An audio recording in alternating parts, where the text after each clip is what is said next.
never seen anything like that. I mean, I've seen Jiu-Jitsu, but those guys are amazing. A great honor to have Machado brothers. Machado. It's Carlos Machado. This episode is sponsored by Stay Humble Coffee. Coffee is so good, it doesn't need to brag. Find it at stayhumblecoffee.com. Welcome to Coffee Time with Carlos Machado, where conversations flow as freely as the coffee. I really appreciate your time. Don't be shy. Share with your friends, subscribe, and come back whenever you feel like it. I'll be here waiting for you. All right, I have here Mr. Riley Rogers. He is the boss, the owner of SALT, S-A-L-T. Believe me, ladies and gentlemen, you cannot live without it. It's like American Express on steroids. And we're going to dig a little bit on a couple of things on this Coffee Time with Carlos Machado. Why electrolytes? Why salt? How in the world you came up with that? What's going on in your journey? What made you get into it? All right.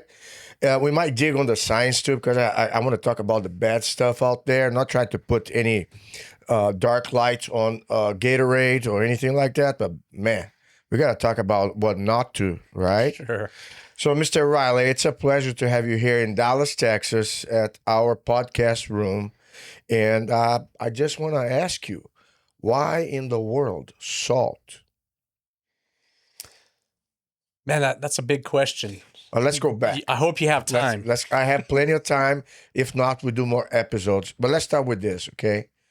How did you come across the electrolyte topic, and what led you to invest your time and build a business around it? Yeah. So it started out back, 2008, 2007.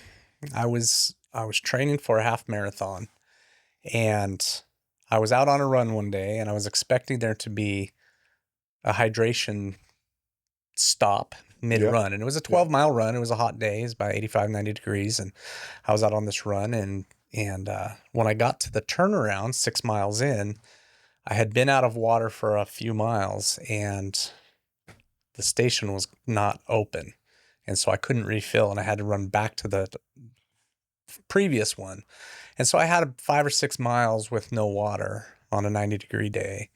And somewhere in that, I ended up with pretty severe heat stroke. I ended up mid-run. I wasn't sweating anymore. Got pretty sick. Had to walk back for many miles, and got to experience what heat stroke feels like.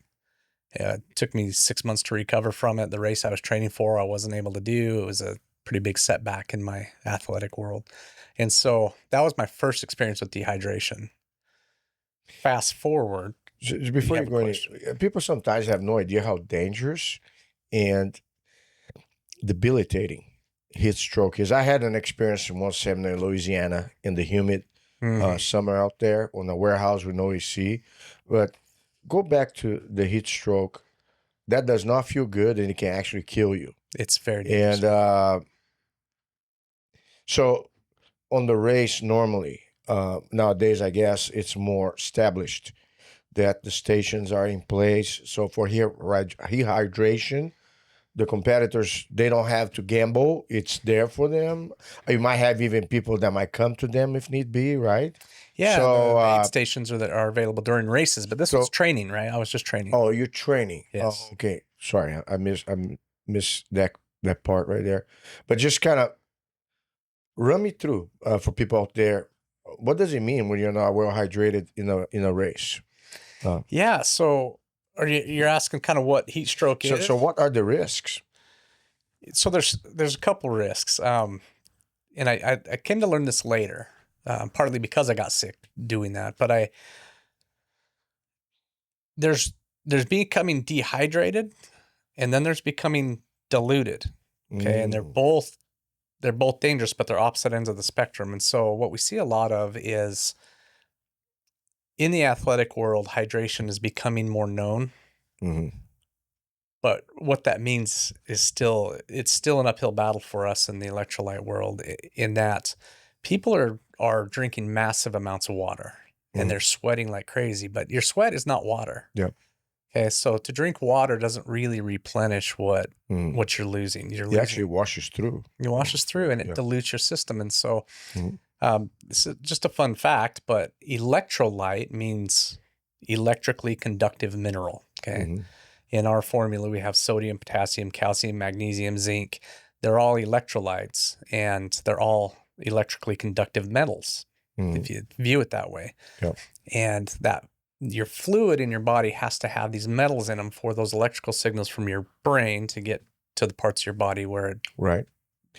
You see it sometimes, those marathon runners that collapse on the verge of crossing the finish line, or they start kind of literally walking and like crumbling, and they kind of like fall off on the ground or fall short of crossing, or even after they cross the finish line, they collapse and they have to be taken for medical care. That's right. You know, just like David Goggins has some stories on that, doesn't he? Yeah, man. And that can be several things that causes that. You know, fatigue is part of it, but yeah, what's called hyponatremia, and hyponatremia is a dilution. So they may be intaking water, and they may be quote unquote hydrated, but they're not. They've lost all their minerals. So now those signals from the brain aren't working. So you'll see their legs quit working. Yep. Muscles can't fire because they don't know what to do. They not getting the signal. I hear a lot of Roger, for instance, in the military. Do you have stories, Roger, of soldiers in the Middle East, in the desert, that were drinking water and they went through the whole thing? Yeah, I actually experienced that myself. I was in the middle of Kuwait. I can't really talk about the mission we were on because it's we're putting up some ordnance barriers outdoor, and we're basically building these 22-foot tall sand berms. And on the top of the 22-foot tall sand berms, we put some lightning arresting copper wires. And because of the lack of equipment we had at the time, we were trying to get everything done fast. They attached the wire to my back, and I climbed up these 22-foot tall sand berms, and then climbed up these pole things and basically threaded this copper wire across. So I was drinking water. I was drinking Gatorade at the time because that's what they issued us. I was doing everything I was supposed to. No energy drinks, no coffee. But it's 115, 118 outside. And we didn't have any equipment to work at night. We had those light all trailers, those generators. We didn't have those at the time because they were coming in a week or two. But we had to get the mission done because we had to hurry up and get this bomb storage. I'll just call it that. And long story short, I ended up falling out because my body just absolutely quit. It's hot outside, but I just remember being really cold and curling up in the fetal position and throwing up uncontrollably. And they threw me in the back of a truck and got me into air-conditioned area and couldn't find my veins for the longest time. And I just remember passing out and then waking up like a day later after a few bags of saline or whatever they put in me. And my commander, who had flown in from a different base, because he heard about it, they basically called me dead. Like that's a heat casualty is what they said. Because had they not been there, I would have died because of the work conditions they placed me in. So this is very, very common amongst the military as well. Like people falling out. So they actually marked me with a white tag for the rest of my career wherever I went, because now because I had received that heat injury, as they call it, I am now much more susceptible to having to that type of thing. So I experienced that myself and have seen several of my brothers and sisters go through that because it's just so hot. Your body literally can't keep up no matter what you're doing. And then just drinking water, it makes it even worse, right? Yeah. So, but going back to what you're saying, so you had your experience with dehydration, the mishap on the racetrack. You didn't have the station ready. And so your research, or what was the deal? It didn't start then. So what happened, I went years later, I started Jiu-Jitsu. So 2015 Jiu-Jitsu comes around, right? And, there you go. And so I start training. 2018, I joined the school that I'm in now and start training much more frequently. And then COVID hits. Okay. Right. So I started Jiu-Jitsu, I was 38 years old, and my thought was, I want to get my black belt by the time I turn 50, if that's possible. I know it's a long journey, and I know what it's going to take. At least I thought I know what it was going to take. But as I start down this road, COVID hits and they shut our school down, right? And that shook me up a bit. I thought, man, that could happen again at any time. So when they open things back up, I'm going to start double timing. And I did. I started training twice a day, multiple days a week, was doing, between 10 and 14 sessions a week for years. I did that for 4 years, 5 years. And, somewhere after about a year of that, I started getting sick again, but it was familiar sick. It was like this, lots of brain fog, just real low energy. Couldn't concentrate at my other job. I have another business that I own that I, just trying to do simple tasks. I was like, I'd get distracted real easy and just couldn't focus. And there was this traveling student one day that come through the school, and he says, "Man, have you ever taken electrolytes? If you're dealing with that kind of stuff, that's what it sounds like." Mm-hmm. And yeah, I hadn't. So I started to look into it, and he was a little bit of an odd duck. And so rather than just take his word for it, I started to study what electrolytes were and what they did, how it all worked, and became pretty convinced that maybe this was something I should try. So I probably way over complicated it, but I started buying some products that are available in the market, but then looking at the ingredients list going, in my studies, there's some other stuff that should be in there that isn't. Yeah. And, one of those things was every electrolyte has what we call counterparts. Okay. Sodium and potassium, they work together. And if you have one without the other, you don't get the benefit. Or if one is too far out and the ratio is kind of unbalanced, that can be an issue too, right? Yeah. And I remember this, man. I remember over the years, like I'd go eat French fries somewhere and get a lot of sodium, and my fingers would get puffy, and I won't be able to get my wedding ring off, that sort of, that feeling of tight joints, and I didn't realize what's happening is sodium allows fluids to go into your cells, puffing them up and hydrating them. But if that can't flow back out, you get swollen. You just get swollen and puffy, right? And potassium, that's potassium's job. And they call that in and out effect the sodium potassium pump. Okay, so I learned this in my studying what electrolytes were. I'm curious though, if somebody has French fries, what would be the antidote? Just have more fluid to dilute? More fluid but usually something with potassium. Throw a banana down. Okay. Bananas and spinach. Spinach is real high in potassium. Yeah. So let's do this, right? Let's create a new formula here. If you have French fries, throw a piece of banana at the end of the There you go. Right? Banana and French fries. Yeah, there you go. But it's worth mentioning just the balance. Yeah. One thing that comes to mind to me, I used to listen to Joe Wallach, who did a tape for the viewers out there that doctors don't lie. It's worth, I know this is kind of like a classic.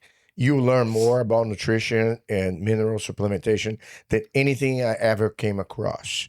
And at that time, Jiu-Jitsu guys had the knuckles kind of messed up because, all the grip, judo guys, they take better care of their hands because they always tape. But we Jiu-Jitsu guys, we neglect that. So I remember he had a formula with gelatin, with Knox gelatin plain, and calcium enriched orange juice, and some electrolytes during drops, mineral, just trace minerals. I'm sorry, trace minerals. You can even buy today the little bottle with the droplets. So that was kind of like my concoction back then, thinking about my joints, and it became a fever amongst the jiu-jitsu practitioners. This was in the early 90s when I first came to America, right? So I started to kind of dive into it, and I did read a book that maybe later Roger can pull it up. I think it's called Peak Performance. It's by somebody stationed in San Diego, I believe. Michael might be his first name. It has been a while. But anyhow, going back to what I was saying, I started to stumble with that. Or even when I had water, I didn't have the knowledge, though, of electrolytes. So I put the trace minerals. But the problem with trace minerals, it has a laxative kind of effect. So if you take too much of it, it can be, just some undesirable effects. Yeah, I have a funny story about that. Anyhow, now we'll talk about that because you have magnesium And a lot of times, I have to admit, I don't drink plain water. Most of the time, I drink water with a certain degree of electrolytes. But what I learned is if you put a full pack on every bottle, at one point in time, the magnesium content will speak for itself. Yeah. And you're going to pay for it. But well said. no, so, and I'm not trying to cut you. In 2020, I started doing the carnivore diet 100% after watching Sean Baker and Michaela Peterson, Jordan Peterson's daughter. I remember back then I bought this air fryer and steaks on Target. You know, the grocery store was closed, some grass-fed beef, whatever.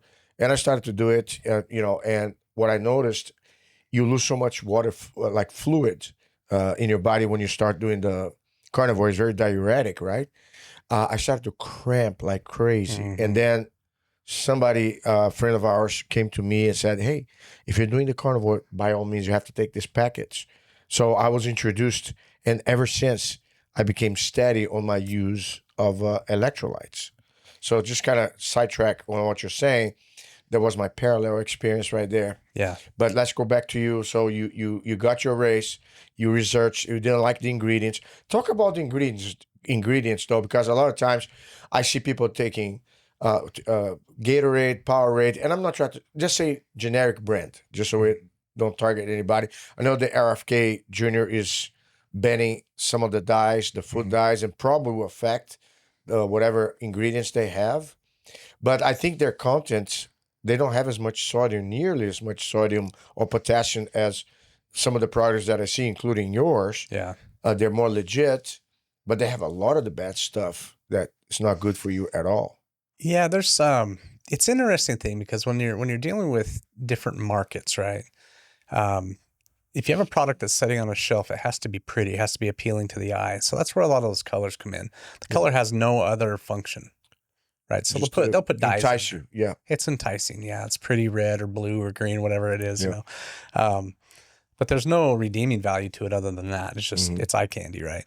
But what side effects though? I mean, they say, I wish I knew, man. Skittle, they say causes cancer, the candy, and I don't think that's good for you. Yeah, Some of those food dyes. To me, there's no place for it. But at the same time, I'm not trying to appeal to a gas station audience. Right. Yeah. Yeah. So yeah, with ours, we didn't put any colors in it at all. It's just when it's mixed up, it looks like water. At first it's a little cloudy. You give it about 30 minutes and it looks like plain water.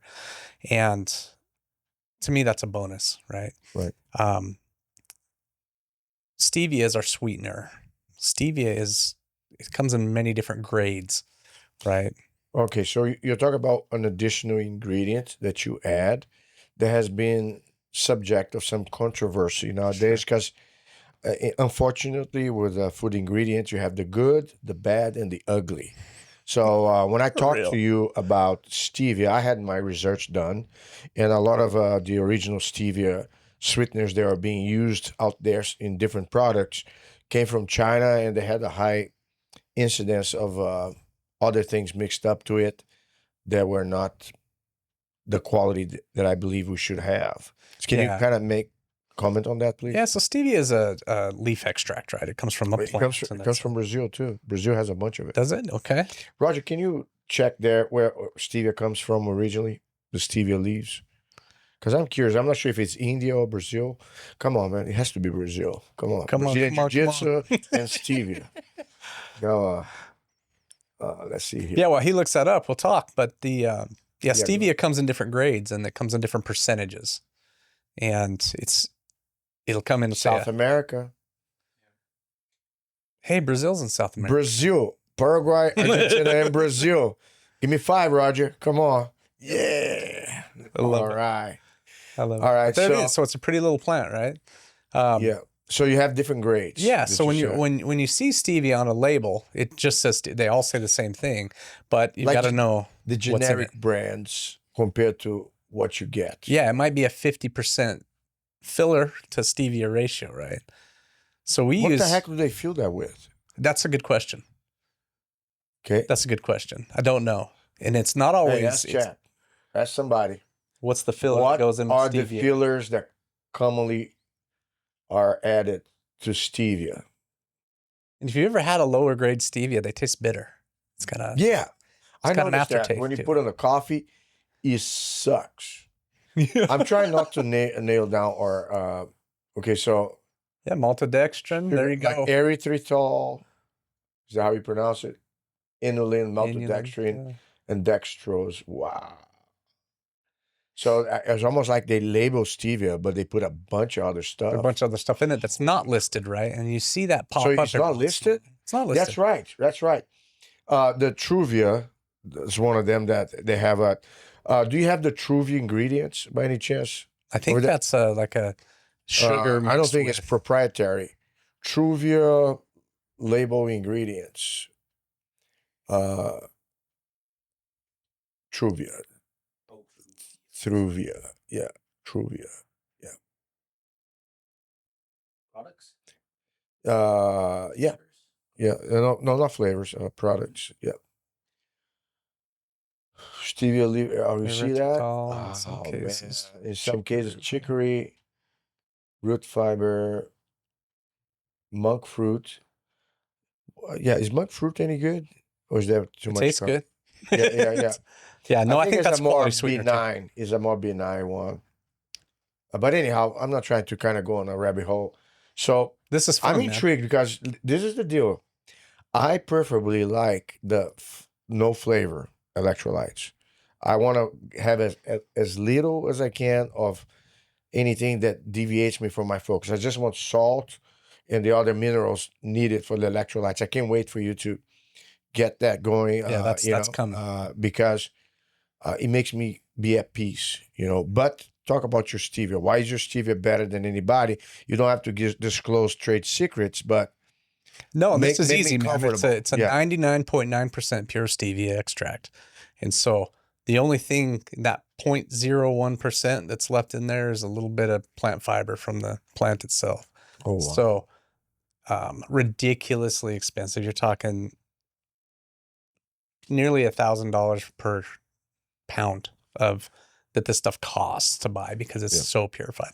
So on our label, when it says stevia, it's just is it stevia. more potent than the normal? By far, yeah. It's Hey, a let's little not bit goes a long disclose your ways. secrets, man. Come on. I don't want anybody else to have the wrong idea. Let's keep salt where it is. We'll keep it Yeah, secret. yeah. No, so stevia is the other thing, and then those counterparts. I want to kind of go back to that because Let's go. there's an interesting thing that happens with the counterparts with especially with calcium, magnesium, right? Yep. You mentioned the laxative effect of magnesium, Mhm. and that was some adjusting we had to do to our formula. When I first started experimenting, I used magnesium citrate citrate, which is the laxative. And a little bit of that also goes a long ways. And so I would mix this stuff up with the citrate, drink some of it, go for a run. And pretty quick, I had the poopy pants and had to come back home and change the formula. And that's how we experimented. We back and forth. So we have 5 or 10 type of magnesiums. I was kind of listening, and each has a particular benefit depending what time of the day. Some are better. It makes you sleep better at night. Some others throughout the day, if you don't want to have the laxative effect. Did you change from citrate to something else? Yeah. So now, ultimately, the formula came with we made it glycinate. We used magnesium glycinate, and then, but even that, with enough of it, it's still magnesium. It's still going to have a laxative effect. But the glycinate absorbs a lot better, and so it will go into your tissue better than citrate does, instead of just going through your colon and making you loose. So you replaced altogether the glycine. Yes. So glycinate's citrate all for the we have. glycine. Correct. 100%. So you have less of a laxative effect. Less of laxative effect. And being a jiu-jitsu guy, Yeah. jiu-jitsu guys know neon belly and a laxative that's not a good It's not match. a good combination. You gotta be in a bad spot. Yeah. Take a laxative and go grab with that 300-pound guy, see how that turns out. Oh man. Yeah. Luckily, I haven't had any accidents, but I hear stories on occasion. Yeah, it's gonna be a bad deal. So There was we didn't an want MMA that. fight. Wasn't there an MMA fight that the guy got choked out? And oh my gosh, that was terrible. Do you remember that? And the guy kind of pooped out through his shorts, and some of the pieces fell off on the canvas.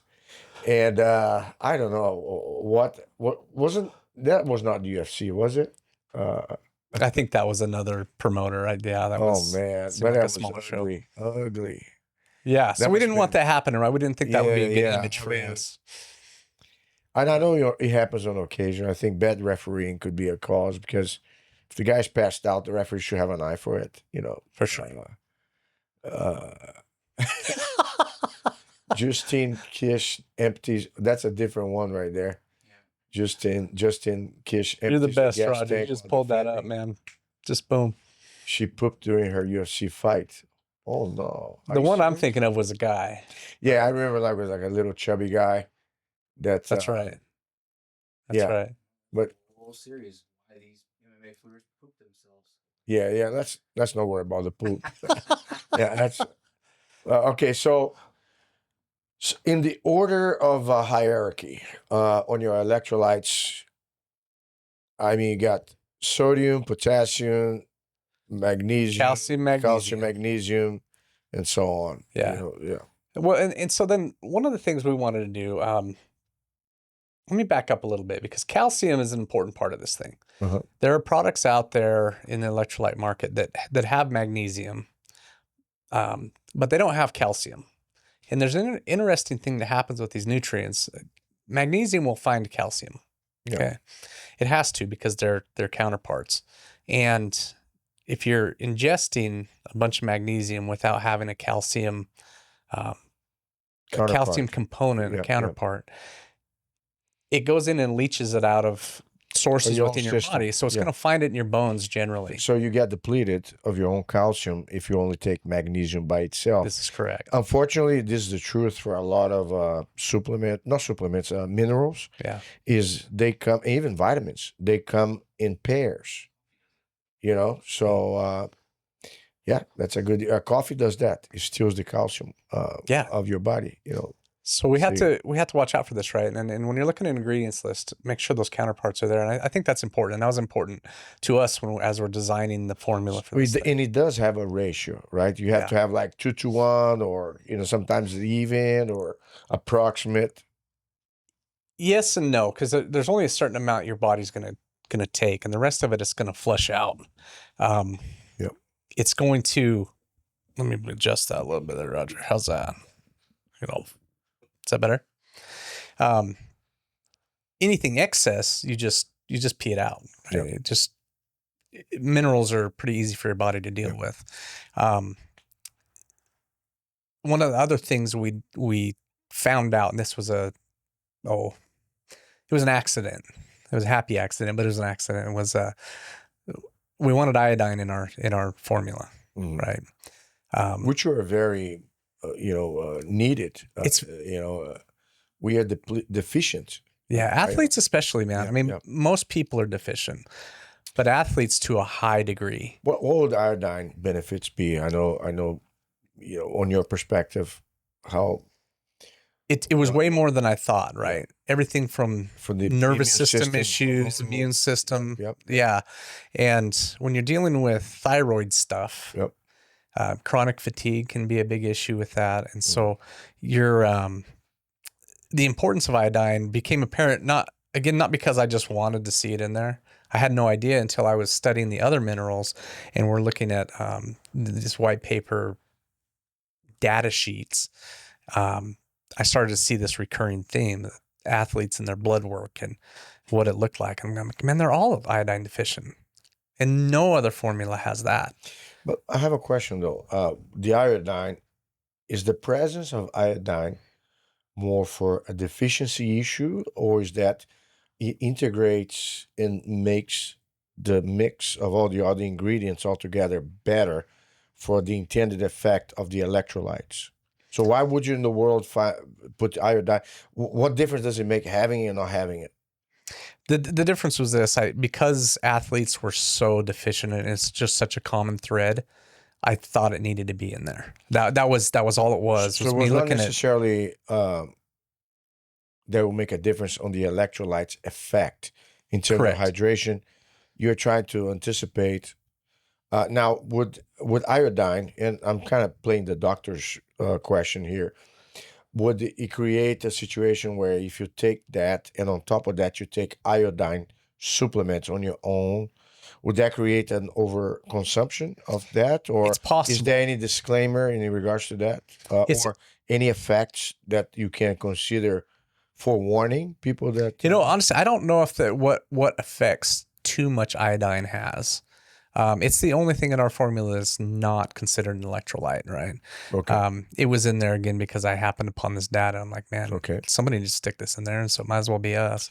Were you able to test yourself having your supplement, your electrolytes, before the time you put iodine, and then after you add it, that you can kind of relate? Not me, but I was able to test. There was it's kind of funny because it's such an unrelated field, but this factory Polaris, Polaris is a brand name of off-road racing, Yep. off-road buggies and four-wheelers, and they've got that type of stuff. But anyways, one of their race drivers contacted me early on, and he was telling me that they've got their race equipment pretty sorted out. Move that back there again, Roger. They've got their race equipment all sorted out, but the next kind of the next frontier in winning races is hydration. And so he wanted to see what our stuff did. And these guys, when they're factory racers, every time they train, every time they do a practice race or run, they get blood tested before and after to see where their levels are at, see what kind of damage is being done to their body during these things. Mm-hmm. And so I got to see all his blood data, and we took with other electrolytes and then with ours and got to see these before and after blood work. And as he's doing these, several hour-long races, 100-degree days out in the desert in this truck wrapped in a fire suit and a helmet, these guys are getting torched in those trucks. And you mentioned, Roger, 130 degrees out there in the work environment, very similar conditions. But he's stuck in that for 4, 5, 6 hours at a time in this race truck, right? And he said for the first time in his career, his blood work came back in the green zone for the whole race.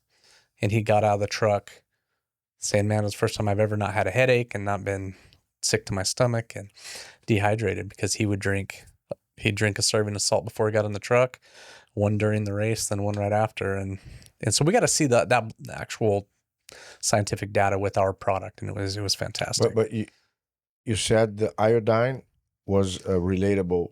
Yeah, so we got to see the levels of iodine and electrolytes and kind of we got to see his whole blood panel, which was kind of cool. And one of the things he couldn't do was anything with sugars in it because he was a pre-diabetic situation. But all those levels stayed even, iodine included. Wow. Stayed right in the zone where it needed to. And so we were happy to see that.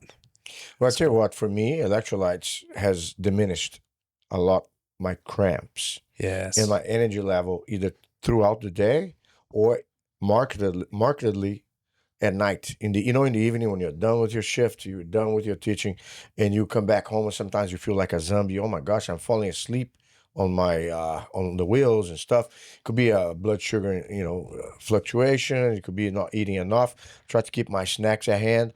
But I tell you, man, without electrolytes, I had them like literally vampire's blood. Once you start taking it, you never stop doing it. You know what I'm saying? So no, I've noticed that myself, because I'm a very avid user of my own product. And I sprinkle. And like I said, sometimes because I take so much of it that sometimes I deliberately water down a little bit so I don't have to feel that the magnesium is going off the off the chart. I love to hear you talk about that because that's a real thing. Yeah. Yeah. So it was a personal thing for you. You kind of feel like, okay, I'm gonna do my own research. Yeah. They have some homemade things that people put honey, salt, distilled water, whatever, but they lack the small stuff, like you said, the magnesium. They don't do and sometimes they have one sodium but no potassium. I guess they eat half of a banana with it, whatever. But you have everything already kind of right there with a punch. There's no gambling, there's no what ifs. But so it's a personal thing for you. And a lot of times it relates to my uncle when Carlos Gracie Sr., the late Grandmaster, when he started the Gracie diet, which I follow some principles, not strictly based on it, but he was very helpful to teach me about healthy living. He would try on him first before he passed on to other people. So a lot of times it's kind of like is if I'm doing a technique in jiu-jitsu, I make sure that it works to the best of my ability, and I make it work repeatedly against a bunch of different people of different sizes and levels. Then I pass on to the students. So you kind of had a similar experience that you experimented with it on your own based upon the marathon that you did. Yeah. And I guess was that a purpose thing, or was that a business opportunity? What was the idea? Did you start sharing with your folks at your academy? Yeah, that was I love hearing those stories. I've got a few of them on my website, but my fellow jiu-jitsu practitioners were my guinea pigs.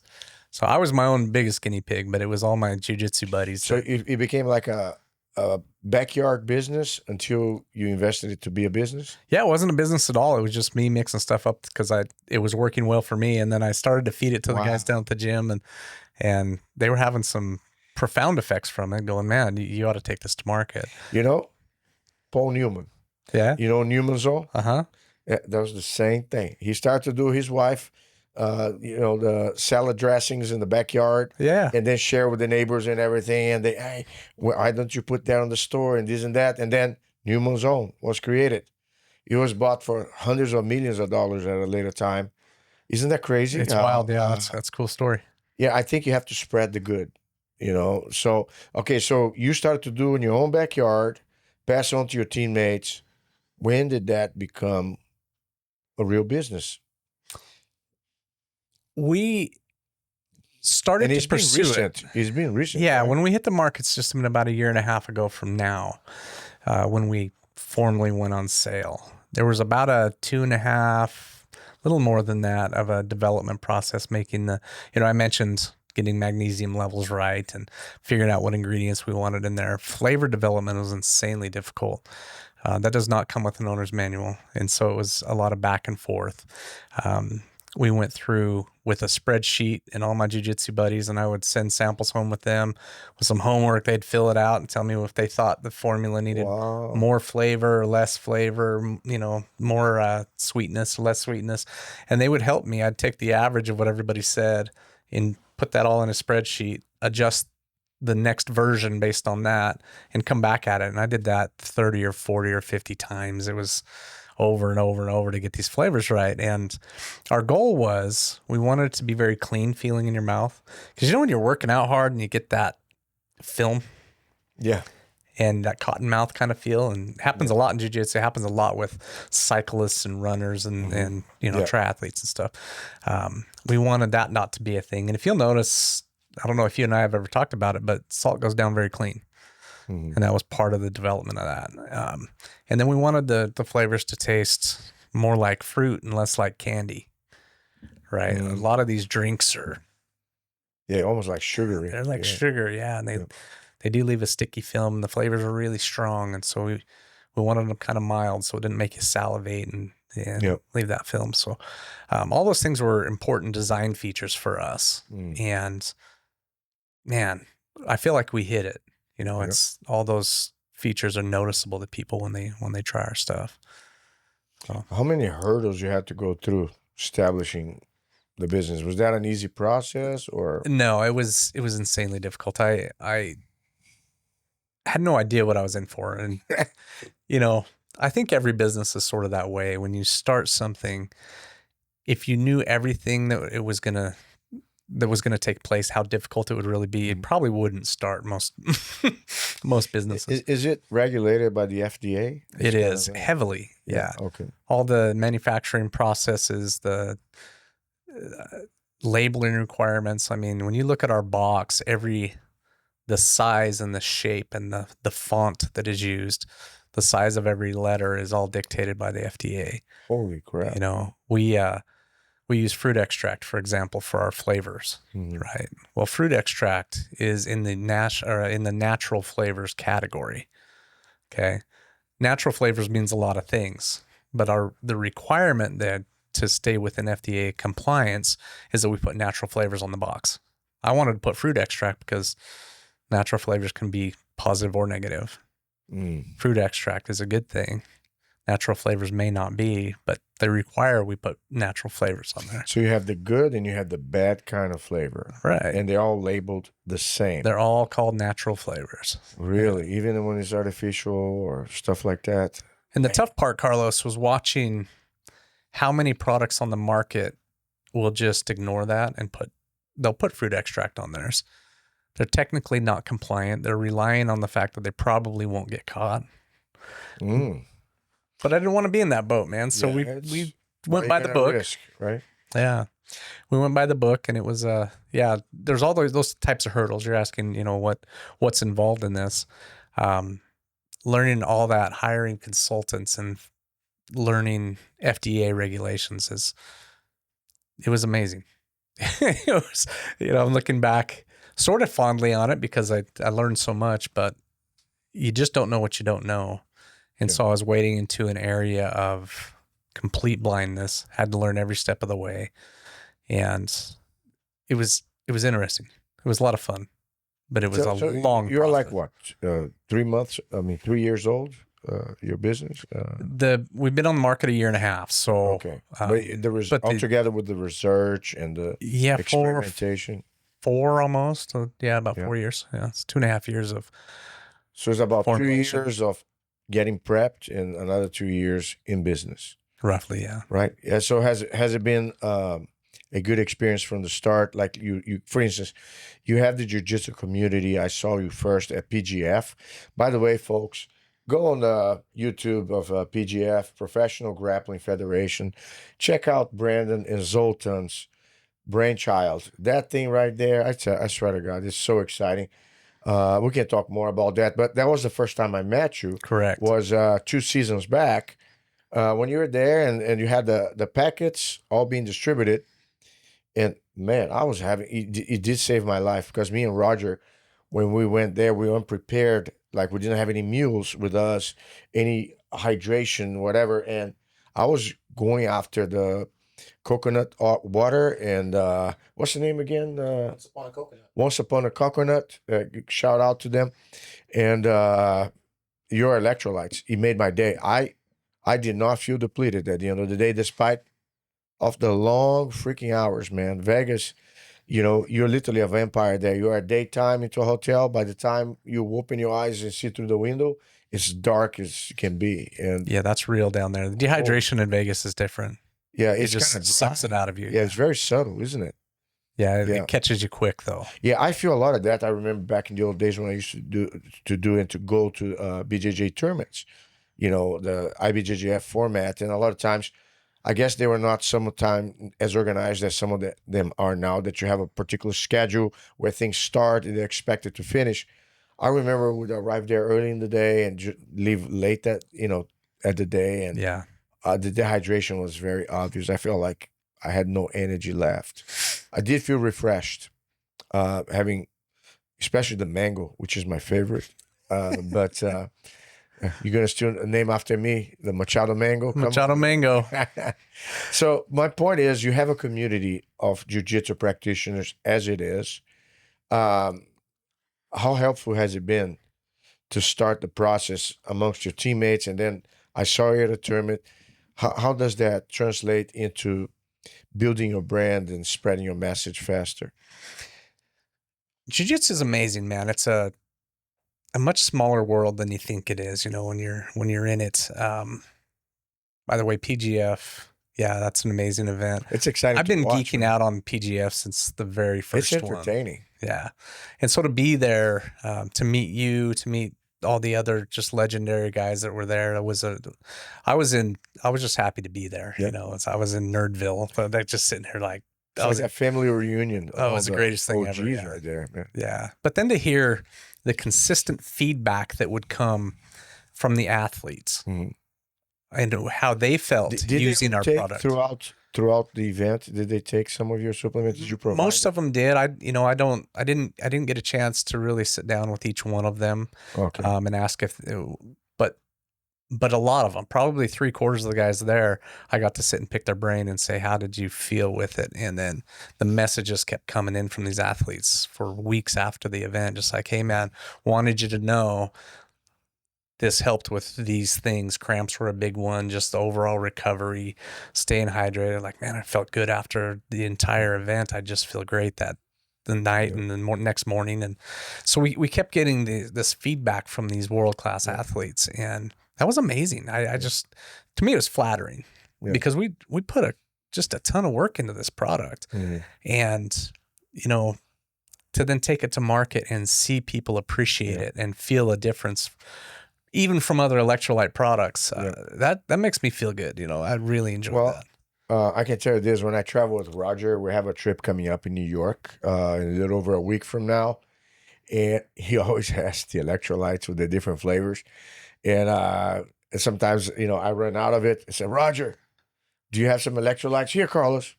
You know, you have the citrus flavor, the mango flavor. Oh, man, that's such a relief. Makes a big difference. I had a question when we talked about the jiu-jitsu, the electrolytes, the community. Does those events translate? It's encouraging for you in terms of how long does it take before you see a result on your bottom line? You see the sales going up, or how does that work? Every event is different, right? It really depends on the promoter, on what they're doing as far as. I'm curious to find out about the one we did with you not long ago. How was Can I that? talk about that and just give you some idea? Sure. We've been on certain events that you would think would attract a lot of attention and do attract a lot of attention to us, but don't necessarily result in immediate sales. Your event, your spring camp, and this is just a heads up to other people who may want to be part of that. We sold way more product there than we have in any other event ever. Roger. So That's our organizer right there, Roger. Give it up to Roger. yeah, well, both you guys. So, and I'll tell you some of the things that happened. So when you're putting on an event like you put on, or one of these tournaments or things that we're part of, the promoter is always looking for sponsors, right? And you guys know how much work it is to find a sponsor. Your goal should be to create such a good experience for that sponsor that they're back for the next event, right? So you don't have to recreate the wheel every time. And you guys, you did some things that were, to me as a vendor, were fantastic. And one of them was, you know, you're doing a seminar and you drug me up there and choked my neck. Told the people who I was, and so the attendants knew who I was as a person. They watched me get my neck choked, watch my eyeballs bugging out, you know, and they get to know me as a person. And by you doing that, create a lot of conversation later. Guys wanted to know, you know, what did it feel like to get Carlos choking your neck? You know, it was great. And then I think it was your idea, Roger. You were talking about bringing us up there as a sponsor and saying, you know, this event is brought to you by. Yeah, this session, right? Yeah. This event and this session. So we shouted out the sponsors throughout the event in between breaks, but then we highlighted individual sponsors when we had a new or a specific black belt instructor that was going to do their session. So like if it was leg locks, hey, this leg lock session is brought to you by SALT Electrolytes. Yeah. And so that seems like a small thing maybe to you, but to me, it was a big deal. I got to immediately see how the attendees of the event would come back to us. They'd come to our booth and then with questions, and that translated directly to sales for us, which is, that's what we're there for, right? So you guys have done that better than anyone else, which means SALT wants to come back, right? Hey, so wait, guess what? We have one sponsor confirmed for the October camp. There we go. No, I believe everything is about experience. One thing I want to be sincere with you. Yeah. I believe in your product, and I'm not trying to market for you. I'm just telling you the truth. There's some things I don't cross the line. If it's like an alcoholic thing, you know, I'm sorry. I'm not going to advertise for you. That's not part of my deal. And some other things that I might have issues with from a philosophical perspective. I tried your product. I liked your product. I saw the effects and the benefits. I spoke to you about your stevia, the higher grade stevia that you use compared to others. I saw, maybe you can talk about the quality of the salt as well, because not all salt are the same. We're going to talk about that in a bit, but I feel you're supporting me. I have to support you. So not only choking you in front of everybody would be a necessity, of course, to introduce you to everybody, but I would also make a train. Like every time I could, I would go back to your uh, stand and bring along people with me. No, you got to try this. See which one you like better, because you had a good display. I have to admit, Roger, he had a nice stand. You had a really nice, the top with the letters big enough for everybody to see from afar. You took a strategic position where it was halfway between everything. People would get in and get out. They couldn't miss you. And you had all the different flavors organized with the, different dispensers. You could pick and choose. It was pretty cool. And you even had the new ingredients. I mean, the new flavors that you kind of surprised us with. The orange vanilla, I prefer that better than the blueberry. I have to admit, though. Yeah, I'm trying to keep those little hush hush for now. Yeah, but we got some stuff coming up. Yeah, sorry, no, yeah. I have opened my mouth too soon. You don't have to cut that out. We'll just let that soak a little bit. All right, There's some stuff coming. Some suspense right there. So, but the idea, since you talked about our event, and this is not to sidetrack, we believe in the people that support us, not just because we want their support, but because we believe in what they are all about. You know what I'm saying? And you fall into that category. Sometimes you had software companies there. They may have better or worse, levels compared to others. But your product stands tall amongst many of the other brands in the market as it is. Yeah. Okay. And now I'm not going to say names, but I've seen some other brands in which, and I'm not sure how true this is, because a lot of times when you see something on social media, it could be just rumor spreading or controversy, creating, some sort of a, argumentative kind of a firestorm. But they talked about, and I paid attention to that not all salt are created equal. So we talked about the pink, the kosher, the sea salt, all the different, what was the Celtic, and which salt is the good salt, for Christ's sake, and which salt, you don't have to say, but I'm truly expecting that you're going to pick the best of the crop for your product. Yeah. So, man, there was a lot of thought went into that.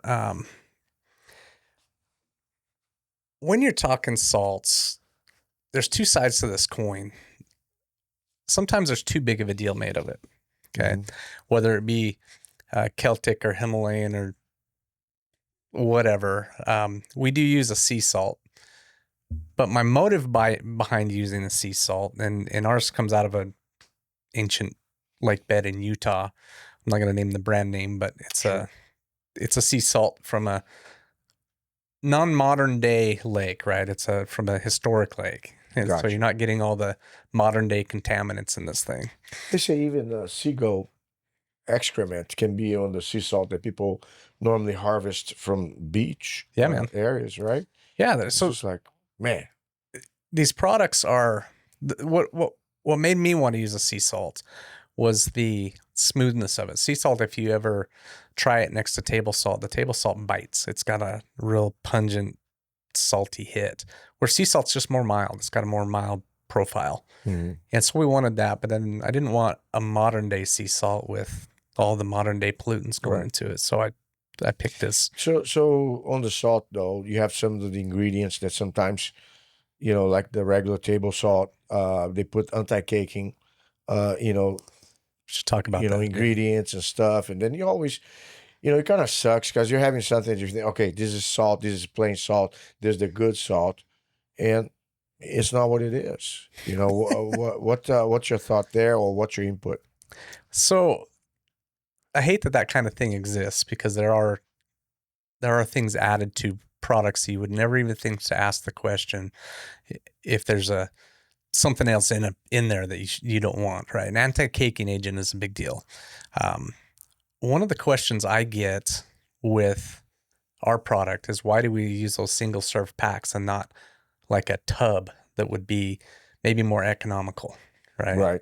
And I'll tell you, this was something I learned in this whole process. Originally, we were going to do tubs, but I was unwilling to put an anti-caking agent or any type of a preservative in there, right? The downside to that is if you put it in tub form and then ship that and it sits in a truck and shakes as it goes down the road, it does this, there's this phenomenon called gold panning where all these minerals and these particles in the formula will separate. And so you might get it to your home, take a scoop out of this tub and get just sodium because all the other stuff went to the bottom, or just stevia because all that floated to the top, you know. It's it'll separate out in layers if it's in a tub form without these other chemicals to keep it all mixed up. And so in order to keep our product clean and natural and pure, we have to do it in single serve pack. It has to be mixed or put in the package right when it's mixed. It can't have time to settle out. And that way, when you use the packet, you get all the ingredients in one. That's interesting. Yeah, it was super interesting to me. I had no idea that was a thing. Powder mixing is an art makes form. me wonder, though, with supplements in particular, how the elements, in this case, you have the physical shake. Yeah. They'll mess up salt if it's in the tub. But what about temperature or X-ray machines or things like that? I wonder what kind of effect, if you know of. We did a lot of experimenting with that. I would take and stick it in little Ziploc bags, the finished mix, stick it in a hot environment like the dashboard of my car when it's 110 degrees outside in Boise, and leave it there for a week, 2 weeks, 3 weeks. Nothing happens. And nothing happened to it in temperature that is, I imagine there's a point when that would, but Right. you know, it's 150, 160 degrees in the car and it was fine. Temperature, it's resilient. Right? Very It's stable. just but if it's the tub, then it's too much space. It's gonna shake a It lot. just shakes It's gonna around. mess up the mixing part. That's right. Yeah. Yeah. So you would never get the same. Yeah, the packet is like compact. It kind of holds still no matter what. You can't shake much. Yeah, you're using all of it. And so even if it did shake out, you're still using all of it. And so once it hits the water, it mixes up. Right? So it has the perfect ratio as it is for serving. That's right. I got you. Yeah. So single serving packs was more than just, hey, it's convenient. You can take it with you. In order to keep it natural and to keep it pure and keep all these other ingredients out of it, we had to do it that way. What about other forms, like instead of solid, would people do fluid, or would you have a premix bottle? Because Like a ready to drink, is that what you're asking? Yeah. Yeah. That's possible for sure. Okay. Because again, all the ingredients are put directly. I'm not trying to that get ahead molecule. of schedule. Yeah. Just something that I can see as a development. Yeah. Eventually. It's on the list. Yeah. There you go. Yeah. There's a lot of ideas I have. Yeah. This episode is brought to you by Machado Method Nutrition, premium fuel for disciplined athletes who train with intent and recover with purpose. Live the method, fuel the life. Start now at machadomethodnutrition.com. Something came to mind to me, cramping. All right. So this is not a random thing. All right. Every school, if you do jiu-jitsu, if you train on a regular basis, you're going to have quite a few individuals that will experience that more often than they wish, including myself. Okay. Now, on top of that, I try to follow the ketovore, carnivore diet approach. And I'm also in that category that because I lose a lot of water fluid, whether by workout or just the dietary practices that I incorporate, I feel, and I can tell you, man, it's night and day when you do electrolytes. But what's the mechanism of cramps and how soon you can get an effect? Because I have those night cramps that sometimes the morning ones that hit you. You cannot, like I stretch my leg and then my thigh locks. And I had one that was the worst I've ever had. And I know bodybuilders on occasion have those. The stomach cramp, like the muscle, the oblique, kind of gets stiff. That was the most excruciating and uncomfortable kind of cramp I've ever experienced. And I had that one time. I don't think I was hydrated, obviously, but it was very unpleasant. And they hit you at the end of the day or in the beginning of the day, and when are you more prone to to get affected by that? And if in case that happens, how soon after you take the electrolytes? Because I took at night. I normally, if I have those, I keep like a bottle of water with electrolytes on it. And in the morning before I do coffee or anything, I have a full cup of electrolytes on my water. Yeah. Yeah. So on the idea of cramps and what they are, cramp is what happens when, remember we talked about the brain signals being electrical impulses, right? Mm-hmm. And they travel down the nerves, they go to the muscles, they tell your body what to do, what functions to do.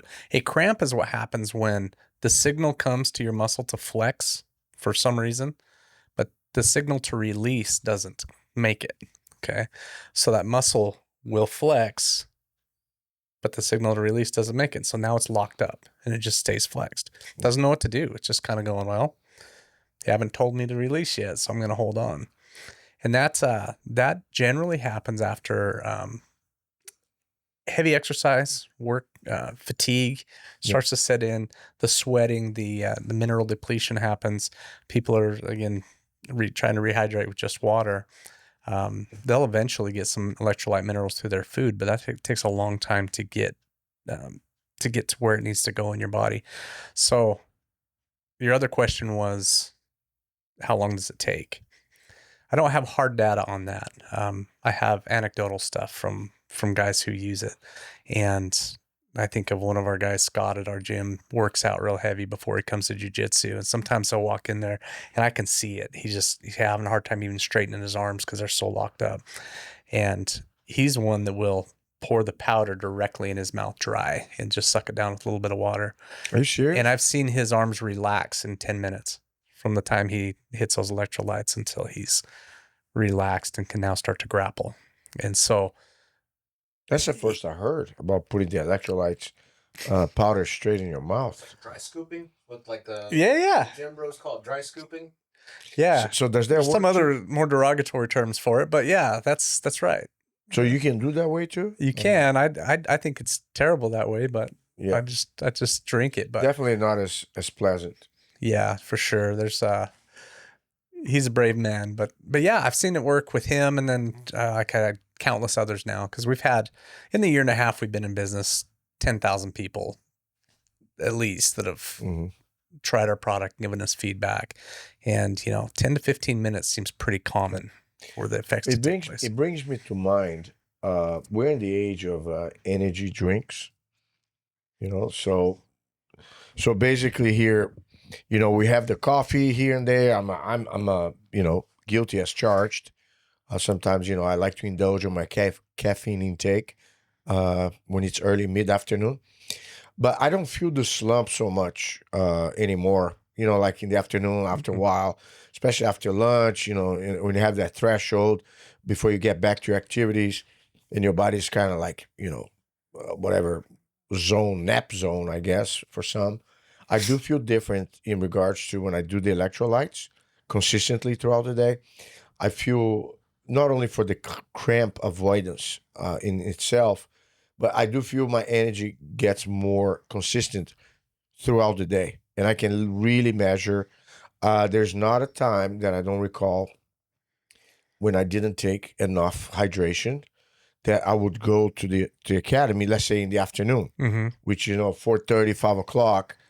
And I'll feel like, man, I'm feeling drained before I even started. And I always tell the instructors, man, when you cross the doors of your school, it's showtime. You got to be in your best energy. So whatever it is you need to do to deliver the best possible class and be the most energetic and enthusiastic. And I'm not trying to entice anybody. I tell by personal experience, take electrolytes throughout the day. You don't have to drink the whole thing at once, but keep sipping it, keep replenishing it. And I mean, talk about, I feel good about it. And I know when I don't do it, I know also how I feel. And it's not that great. Yeah, that fatigue and foggy headedness, we call it, that just feeling overall kind of down, lack of energy, can be, I mean, there's a lot of things that can cause that symptom. So electrolytes is not the only answer to that. No, I'm a believer. You have to be wholesome. Take all your supplements, or do your blood panel. And this is a subject for a different conversation. But yeah, go ahead. I didn't mean to cut you.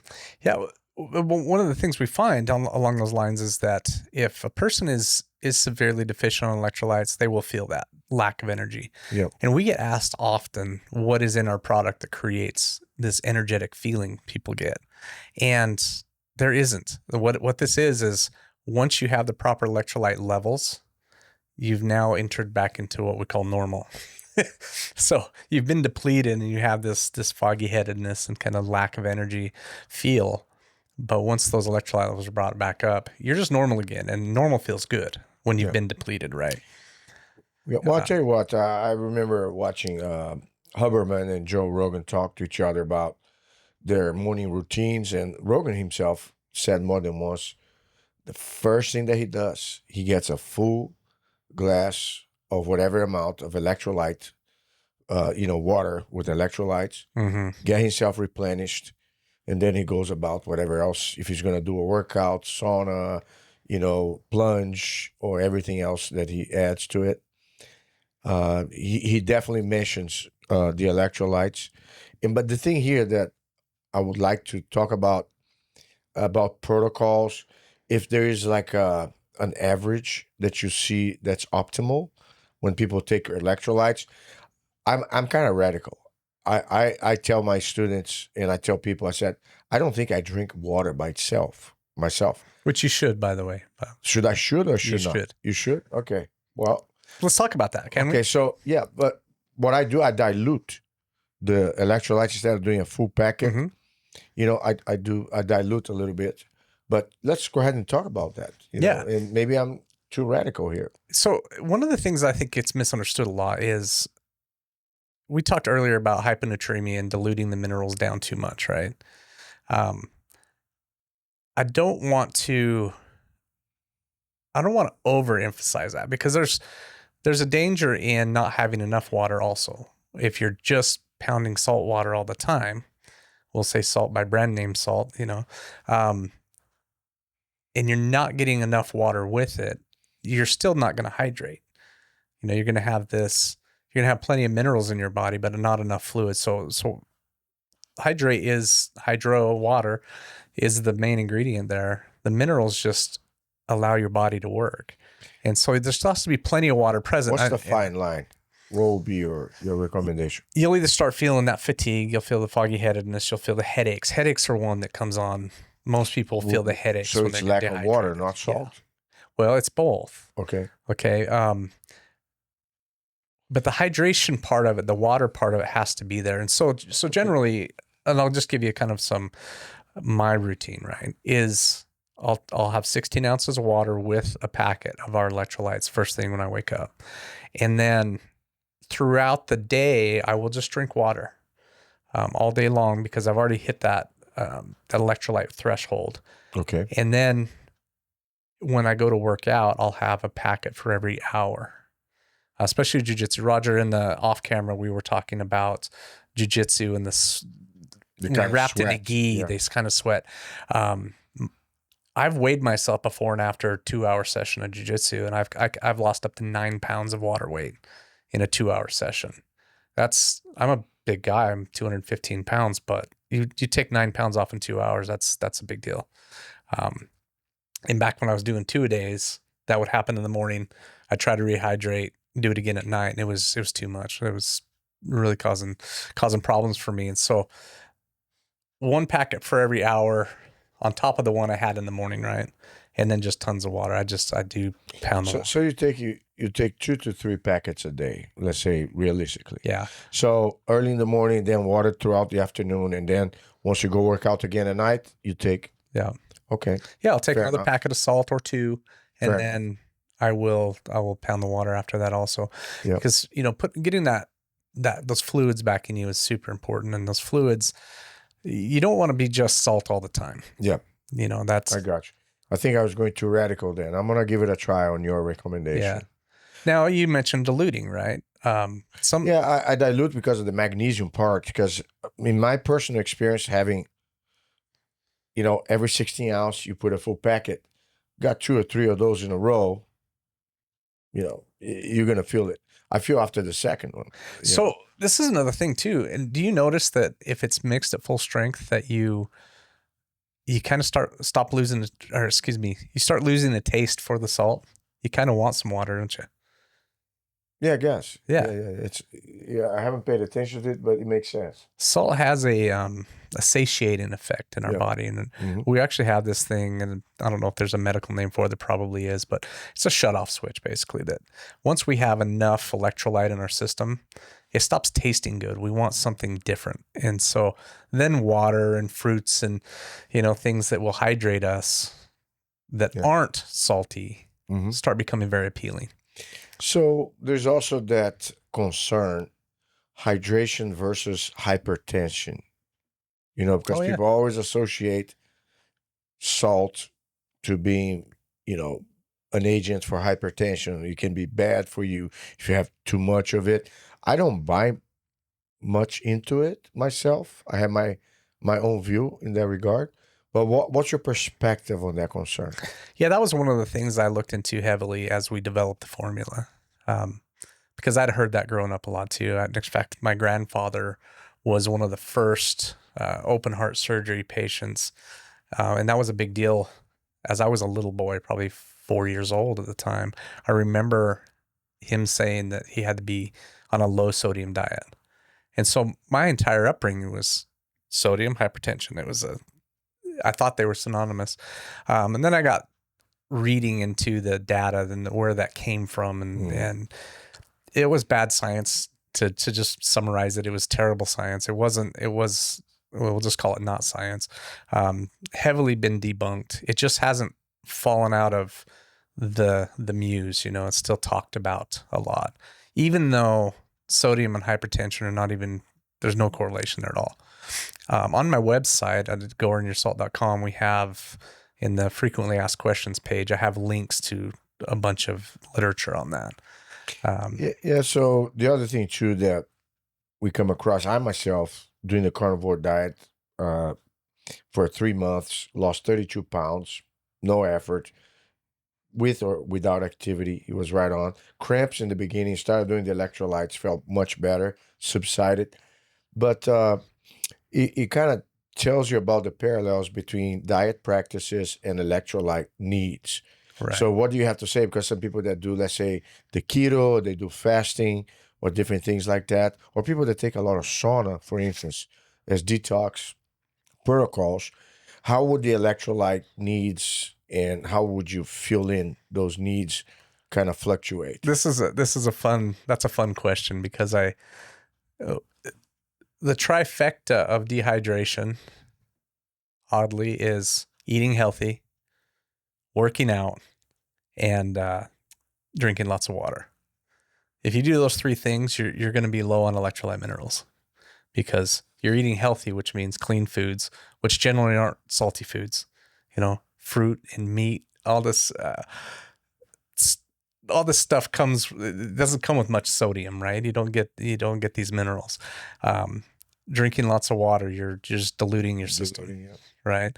And then working out, you're sweating all your minerals out. So those 3 things, which are all very good habits, all lend themselves to this dehydration and demineralization. And that's why athletes have problems in this area, because they're generally doing all 3 of those things, right? And so people who have crap diets, who are eating fast food all the time, they're getting plenty of sodium. Oh, yeah. Now they'll still have some other problems because they're not getting the full spectrum of minerals. But yeah, they generally don't need as many electrolytes as an athlete does, or a health conscious person. So it's kind of it's funny to me that all these good habits can create this other problem. It's a dilemma, right? You're doing it right and you're paying the price for it. That's right. Yeah, it's counterintuitive, but that's real.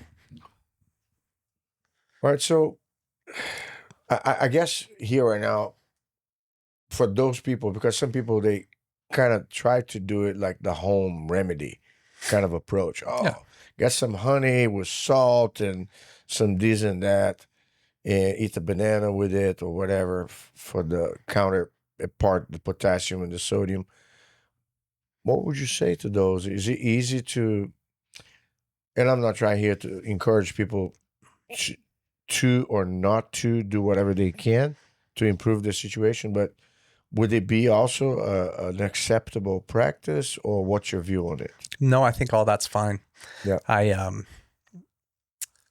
get that feedback from quite a few folks who will have kind of a home recipe they use, whether that be a Celtic salt or some form of sea salt.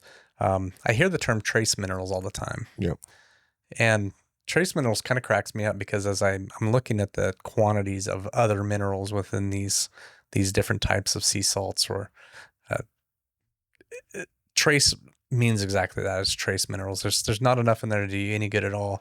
So they get amped up like there's some great thing, these trace minerals. Well, it's such fine minute amounts that, just a sodium chloride would be just fine. Now, that being said, mixing it with spinach has a pretty high potassium content. So do bananas. Add some salt with some bananas or spinach. You're gonna do okay. Yeah. But if you're a heavy athlete, if you're a heavy sweater like me and work out, you're gonna have a tough time getting enough through just dietary stuff. Yeah.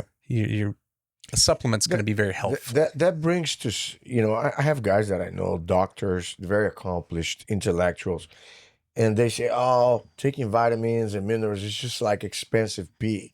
You're going to just go work right through your system and it's not worth it, this and that. I don't buy that. I believe that we're deficient. Being this world, the agriculture the way it is, our lives with all the different ingredients and toxicity that we have in our environment, that doesn't make sense to me in particular. But at the same time, there are the fads in the industry that promote this, promote that. So your perspective, and maybe I don't want to dig too far, electrolytes is just one side of the equation. And it's specifically about hydration. You want to make sure you keep your fluids and you don't deplete or wash off your electrolytes. But then you have all the components, the supplementation and the different things. What are your recommendations in your perspective in that regard? And I know this is beyond a bit on the hydration part.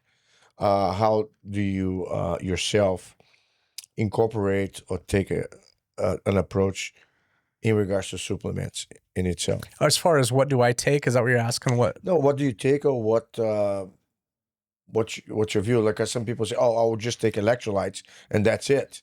And I believe you should have a wholesome kind of thing, Yeah, man.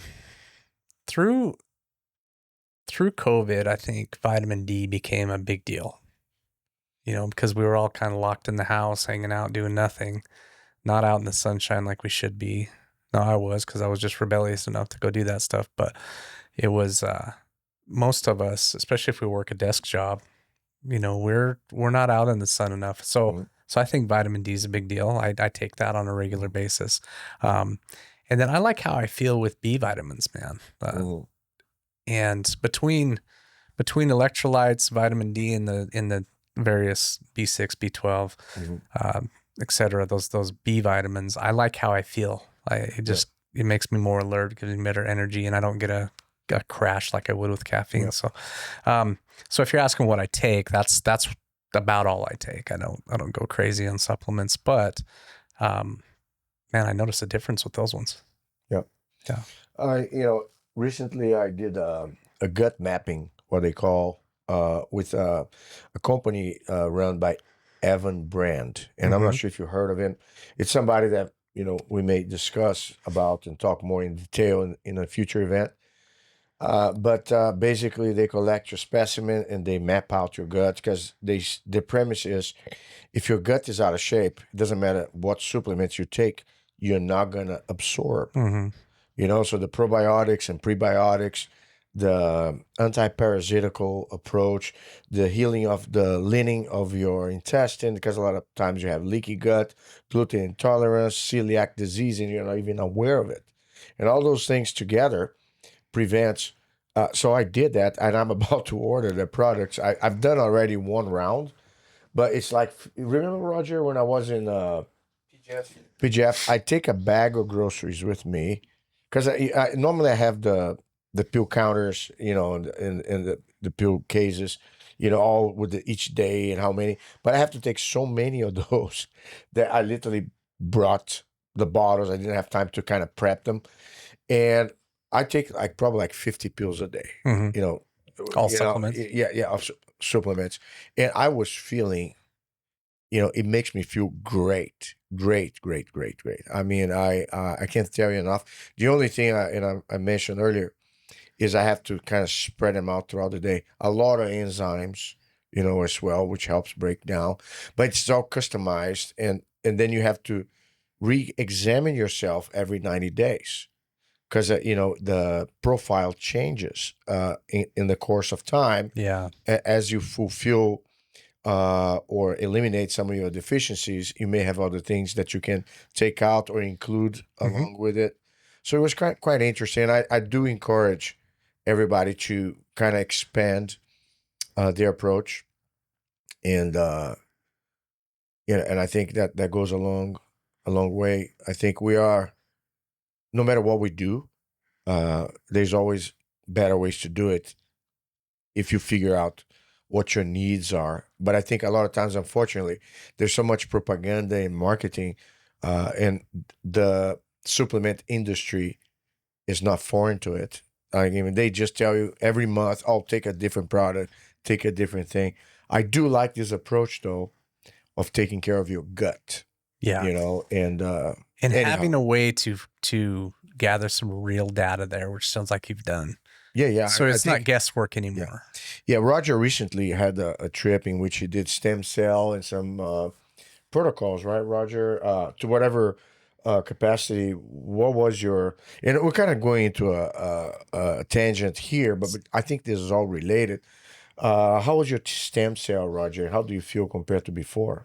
I feel like I've had almost like a reset. Yeah. I've been exposed to a lot of stuff in the military, though: burn pits, explosions, all kinds of who knows what foreign debris and objects are floating in the air, maybe some depleted uranium. But stem cells, some ozone treatment, some phosphatidylcholine. I had quite a bit of stuff over 3 or 4 days while I was at my treatment center there. So I, my hands don't hurt anymore. My back feels better. I just feel my mental clarity is. So, and this has been 2 weeks, right? Yeah. Now So- he's already an adept to your salt. By the way, Roger, he takes electrolytes everywhere. If I run out, I can go to him. He will have it since PGF, right, Roger? There has been Before, but yeah, the- I've since switched to salt. yeah. I love it. Yeah, I do think for the viewers out there, a lot of times it's a domino effect, or it's kind of like you're digging. You're going towards health. I don't think you should be a lunatic, but you should be always inquiring about how can you kind of tap into something that fits you the best possible way. I think if you're a jiu-jitsu guy or an athlete in any activity, having electrolytes is a must. And we talk about sauna. I always take, even if I don't have electrolytes at hand, the cell salts, the pills that dissolve underneath your tongue. Oh. I don't know if you heard of it.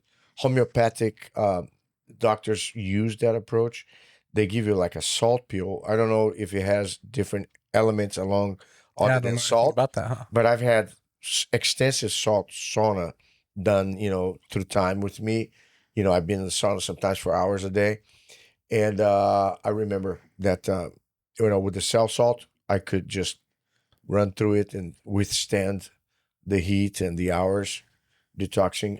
What are you looking for? The salt mineral combination. I tried to Just showing them. Yep. Yeah, interesting. I'll Yeah. check that out and see what's in that. cell tablets. Yeah. So those, I think like for sauna, those can work too. And just recently on YouTube, and I'm going on a tangent here. If you do detox like sauna, which these are things that we're going to catch up in future podcasts, you got to take a binder People do charcoal is one of them. When you have toxicity or toxins being eliminated, it's not just what comes out of your skin. The heat will stir up all the crap that you have held inside your gut or inside your system, and you have to have a binder of some sort that will For it to capture attach that. to. So as you sweat out through your skin, you also hold on. And the other thing I learned, you should always wipe your sweat.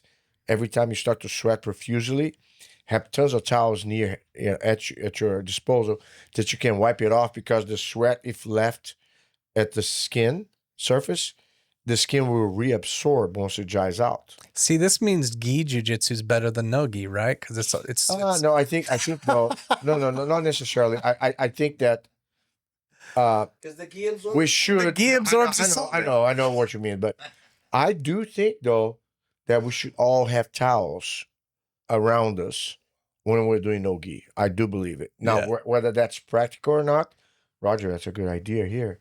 Let's get some on CMJJ gear, right? And start the trend. So I don't know if there's anything else you want to mention, Riley. It has been a very pleasant conversation. I appreciate you sharing your experience. I like the fact it was personal. Roger was talking about it took 2 years between you prepping your homemade formula and sharing with your teammates, and they would give you feedback on flavor and this and that, and you're fine-tuning. You were playing out with the magnesium until you found one that doesn't make you poop too fast.